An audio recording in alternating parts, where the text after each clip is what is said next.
사랑이 많으시고 좋으신 하나님 아버지, 오늘도 주의 말씀으로 우리가 크게 깨닫고 또 주와 함께 동행함에 부족함이 없도록 주님 허락해 주시옵소서.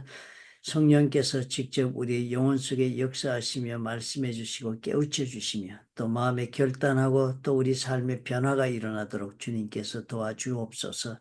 예수님 이름으로 기도합나이다. 아멘. 11월 21일 사무엘상 13장 1절부터 23절의 말씀을 우리 같이 보도록 하겠습니다. 오늘의 이 말씀 여러분 다 한번 꼭 주의 깊게 읽으시기 바랍니다. 우리 사무엘상에 기록된 여러 가지 사울이 하나님과의 사이에서 겪은 일 중에서 가장 중요한 사건을 오늘 사울이 겪습니다. 오늘 이 내용을 보면요. 역시 이 전쟁이 지금 블레셋과 끊임없이 지금 이어지는 그런 상황인 것으로 보여집니다. 사울이 나이가 40되었을 때 왕이 되었다. 그래서 성경에 보면 40이라는 숫자는 준비된 숫자를 뜻합니다. 본래 40년이란 게 항상 그런 것입니다. 광야 40년의 준비가 되었고요. 또 모세도 나이 40에 아마 그 사건이 일어나서 미디안 도망갔죠. 그래서 미디안으로 40대 가가지고 40년을 준비해서 그 다음에 80세에 하나님 앞에 쓰임받게 돼서 40이라는 이 숫자는 매듭은 40의 매듭은 언제나 보면은 한 단계 준비되었을 것을 뜻합니다. 그러니까 이때 사울이 왕이 될 나이가 하나님이 되었다 생각해서 시키신 준비된 나이였습니다. 이때부터는 하나님의 왕으로서 그 다음에 얼마든지 이제 사역을 할 수 있는 그런 나이니까 일을 시작을 했는데요. 다스린 지 2년이 되었습니다. 그러니까 이 동안에 우리가 전쟁의 기록은 오늘 이 사무엘상에서는 사울이 겪은 두 번째 전쟁으로 우리가 기억이 되겠습니다. 첫 번째 전쟁을 어떻게 했습니까? 우리가 그걸 꼭 반드시 기억해야 해요. 사울에게서 꼭 사울이 기억해야 할 전쟁이 그것입니다. 전쟁이 누구의 것이었습니까? 하나님의 전쟁이었습니다. 사울이 그 암몬 나와서 그 족속들과 더불어 싸울 때 하나님의 영이 크게 임해가지고 그래서 그 적들을 물리치는 그런 일을 경험했고 하나님이 그 전쟁을 함께 해주시는 것을 경험하고 그래서 자신의 왕권도 하나님이 세워주시고 그렇게 해서 왕의 자리에 있은 지 2년이 되었습니다. 그때 가지고 있던 군사가 자기가 3,000명이었는데요. 2,000명은 자기와 함께하고 1,000명은 자기 아들 요나단에게 해서 다른 곳에 가 있었습니다. 그리고서는 남은 백성들은 이제 장막으로 돌려보냈다. 왜냐하면 가서 농사도 짓고 먹고 살아야 하니까요. 옛날엔 전쟁이 있으면 일하다가 다 나와서 또 전쟁하고 전쟁 끝나면 또 고향으로 돌아가 일하고 이렇게 했습니다. 그렇게 했으니까 이제 먹고 살아야 되니까 가서 이제 일하도록 보내고 나머지 2,000명을 가지고 있는데 블레셋 사람의 수비대와 요나단이 충돌을 하는 자기 아들이 일을 벌렸네요. 그러니까 이제 그 충돌이 있게 되니까 온 이스라엘 사람들에게 이제 블레셋 사람들이 총출동을 해서 어, 전쟁을 걸어온 것입니다.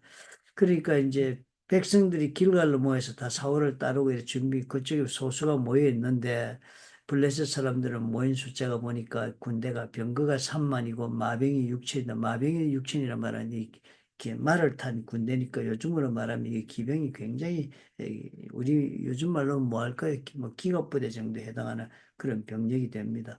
그러니까 보병 3만에 병거가 3만에 마병이 6천이니까 뭐 어마어마한 병거가 3만이니까요. 그죠? 체리엇이 3만이니까 뭐저 탱크가 3만 대 정도라고 봐도 안 되겠습니까? 그리고는 그 블레셋 사람들이 해변에 모래같이 많더라.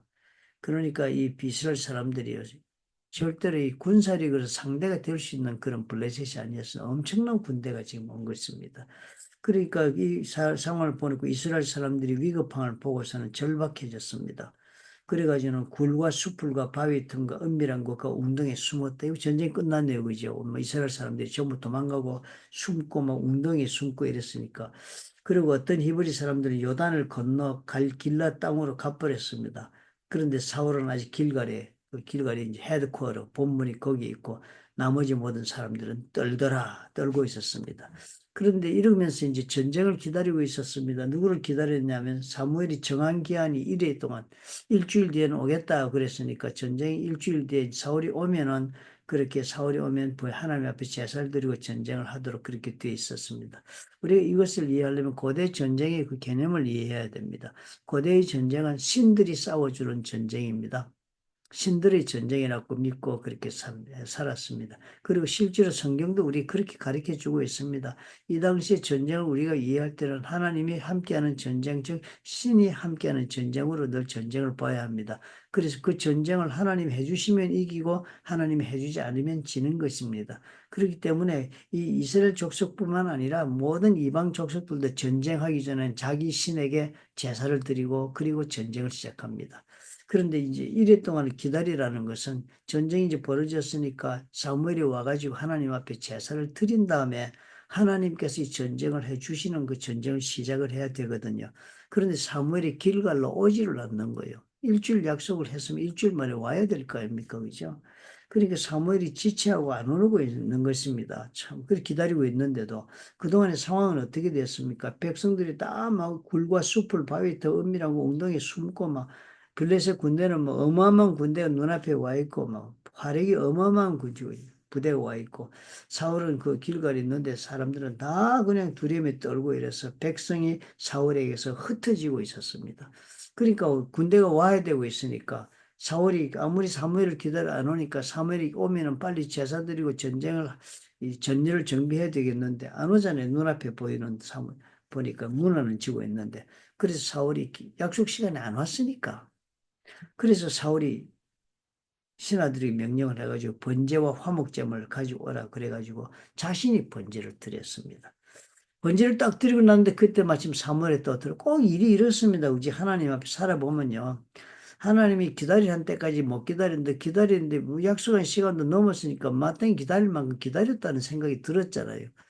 사울이 뭐 사실 그렇게 우리가 볼 때는 우리 입장에서 볼 때는 뭐 그렇게 잘못했나 이런 생각이 들 정도로 사울은 일주일 기다려도 안 왔고 전쟁은 지금 앞에서 막 무너져 나가고 군사들 도망가고 하니까 정말 카리스마가 있는 지도자라면 어떻게 해요? 자기가 대신에 번제 탁 드리고 전쟁을 우리 모아가지고 해보겠다 이렇게 담력 있게 이렇게 해야 그게 지도자잖아요. 그죠? 사울은 완전히 인간적인 모습으로 볼 때는 대단한 그 카리스마를 가지고 자기 왕권을 정말 그 행사를 위해서 다 남자답게 정말 왕답게 지금 한 것입니다. 그런데 또 그렇게 번제를 드리고 났더니 사무엘이 나타나가지고는 이게 왕이 행한 것이 무엇이 도대체 무슨 짓 했냐고 야단을 친 것입니다. 그러니까 사울이 얘기했습니다. 백성이 나한테 흩어지고 당신은 정한 날에 오지도 않았고 블레셋 사람은 mikmas에 모여가지고 지금 저렇게 징을 치고 야단이니까 이에 내가 이르기를 블레셋 사람들이 이제 나를 치러 길갈로 내려오고 이제 공격을 당하겠으니까 내가 여호와께 은혜를 간구하지 못하였다 하고 지금 제사도 못 드리고 사무엘이 안아주고 이래서 못하고 있는데 전쟁이 지금 쳐들어오게 되었다. 지금 이제 공격받게 되었으니까 할 수 없이 내가 번제를 드렸다. 그랬습니다. 그래서 사실 이 사울의 변명이 옳지 않아요? 저는 이 사울의 변명이 굉장히 현실적으로 하나 틀린 것이 없는 변명을 했습니다. 그런데 사무엘이 사울에게 이르되 왕이 망년 때에 행하였다는 거예요. 그리고서는 하나님이 그것 때문에 명령을 지키지 않았다라고 판단하고 하나님을 이스라엘의 왕의 나라를 영원히 세우지 않기로 하고 다른 사람 세운다고 얘기를 한 겁니다. 그의 마음에 맞는 사람을 구하여 여호와께서 그의 백성의 지도자로 삼았다. 이미 하나님이 그렇게 마음에 결정했다는 거예요. 참 놀라운 이야기를 우리가 듣습니다. 어, 이 사건을 보면서 우리 한 가지 꼭 주목해야 될 것은 뭔가 하면요. 지금 이 전쟁은 사무엘상에 보니까 누가 지금 해주기로 되어 있습니까? 하나님이 해주기로 하나님이 약속하고 계셨습니다. 왕을 세우더라도 왕과 그 백성들이 여전히 하나님을 섬기고 말씀을 전심을 하나님을 섬기면은 하나님께 늘 구원이 있다고 말씀해 주셨잖아요. 그러니까 이 전쟁이 하나님이 있는 것인데 사울이 이 모든 현실적으로 볼 때는 정말 현실적 판단으로 옳은 일을 한 것 같지만 이 한 가지 사울이 무지해서 몰랐던 것은 무엇인가 하면은 하나님이 하실 일을 지가 하겠다고 착오 앉은 것입니다. 이게 뭐지요? 교만의 가장 극치적인 모습입니다. 하나님의 일을 자기가 하겠다고 착오 앉은 거예요. 그 착오 앉은데도 자기 나름대로 현실적 판단이 있었습니다. 지극히 현실적인 판단, 지극히 정말 현실적으로 판단했습니다. 그리고 틀림없는 현실적인 판단, 옳은 판단이었다고 현실적으로는 보여지지만 하나님의 편에 하나님과 나와의 관계 속에서 볼 때는 내가 뭘 한 겁니까? 하나님이 하시고자 하는 일을 내가 차고 앉아서 내 손으로 쥐고 흔들고 해보겠다고 한 것입니다. 그것이 하나님 앞에서 어떻게 된 겁니까? 버림받은 조건이 된 것입니다. 참 놀랍지 않아요? 우리가 인생을 살아가면서요, 우리 신앙생활하면서 우리가 이 실수를 매일매일 반복하고 있지 않나는 두려운 생각이 듭니다. 우리가 정말 무슨 일을 우리가 행할 때 하나님이 나에게 약속하시고 하나님이 주관하고 계신 일이 있는 것입니다. 그것이 우리에게는 어떻게 주어졌습니까? 하나님 말씀 가운데 주어졌습니다. 너는 이것을 해라.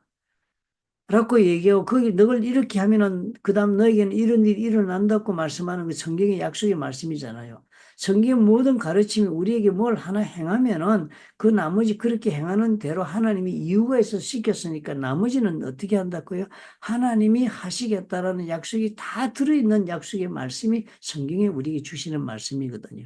그리고 무엇이든지 하나님이 해라 하고 난 다음에 그것을 우리가 하고 나면 성경에 어떻게 묘사가 되고 있든지 간에 그 나머지는 우리가 해야 할 일이 아닌 것입니다.